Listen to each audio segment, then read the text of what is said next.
د سعودي عرب په جیل کې چې دنو بې قصور چې دنو دا ښځه جیل و د هغه نه پس چې دا کله رها کړلی شوه نو دا چې دنو پاکستان ته چې دنو د دې لاش راوړ. ویډیو را سره مکمل وګورئ. دې سیټه به تاسو ته دا ښځه ښکاري چې د دې نوم چې دنو انور بیبي دی او دی چې دنو دا ګرفتاره کړې څنګه وي تاسو سوچ هم نشئ کولی. د پاکستان تقریبا 15 ښځې وې که نه چې دی 2 کاله مخکې چې دنو دوی عمرې له لېږلې یو وډیره چې دنو عمرې له لېږلې چې دوی د کراچۍ په ایرپورټ باندې تللو بالکل چې دنو هلته کتلي دي هلته دوی سره منشیات نه وو. چې کله دوی سعودي عرب ته رسېدلي دي په سعودي عرب کې چې دنو هلته نیولي دي چې دوی سره منشیات وو د دوی سره د نشې سامان هغه چې دنو 25 کاله جیل ورته اورولی و. 25 کاله جیل ورته اورولی و. د هغه نه پس چې دنو دا جیل شولې او دې سیټه به تاسو ته زنانه ښکاري دا ډېره زیاته بوډۍ ده او ډېره زیاته بوډۍ شوې هم ده ځکه چې هلته جیل نه شو تېرولی. دې چې دنو په جیل کې ټایم نه شو تېرولی دا اخر کار چې دنو د دنیا نه رخصت شوه.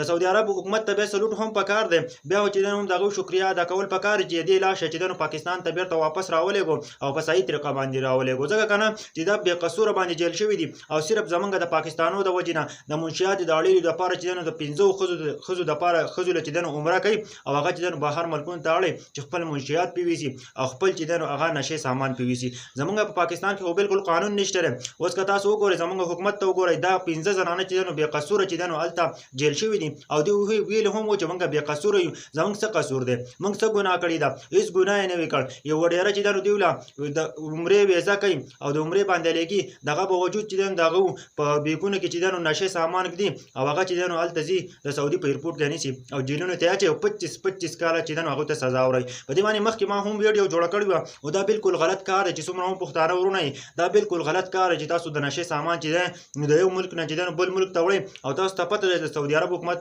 ډېر تګړه حکومت دی چې هلته چې دنو د هغوی په نظر کې یو پیر راغلې نو بیا چې دنو ستا زندګي ټول عمر تباه و برباد شوله. دې ته وګورئ انور بیبي چې دنو هغه یې لاش خو چې دنو راوړو خو هغه چې دنو د دنیا نه رخصت شوې ده. زموږ پاکستان حکومت تر اوسه پورې چې دنو په دې باندې ایکشن نه دی اخیستی. شهباز شریف تاسو وګورئ هلته معاهده وشوله د ترکیې د سعودي عرب او د پاکستان خو بالکل پاکستانو ته انصاف نه میلاویږي. د عوام دپاره هېڅ هم نشته دی صرف د غټو خلکو دپاره چې دنو معاهده ده دا وشوله قصه ختمه شوله او بلکې د عام خلکو دپاره هېڅ معاهده نشته دی دا به چې مخکې څنګه و هغه شان به یې ګورئ. دا ښځه چې دنو تاسو ته پته ده دا 2 کاله مخکې ما هم په دې باندې ویډیو جوړه کړې وه چې کله د کراچۍ د ایرپورټ نه دوی سعودي عرب ته ورسېدلو په سعودي عرب کې چې دنو دوی ونیول او 25 کاله دوی ته سزا واوروله. نو الله دې په موږ باندې خپل رحم وکړي د عوام دپاره هېڅ هم نشته دی. شهباز شریف په سعودي عرب کې موجود و هغه چې دنو معاهده وکړله 3 ملکونو هغوی پې دستخط یې وکړه چې د مکې او د مدینې چې کومه حفاظت دی نو هغه دپاره پاکستان مقرر شو خو بالکل چې دنو د پاکستانو دپاره پکې د عوام دپاره پکې هېڅ هم نشته دی ځکه چې هغه مسافر دي هغه چې مخکې څنګه و هغه شان به اوس هم وي. تاسو وګورئ دا زنانه چې دنو بې قصوره هلته جیل کېږي او دا چغرې وایي چې بالکل زه بې قصوره یم خو هلته چې د دې خبره څوک نه اوري. دا زموږ حال دی. الله دې په موږ باندې خپل رحم وکړي.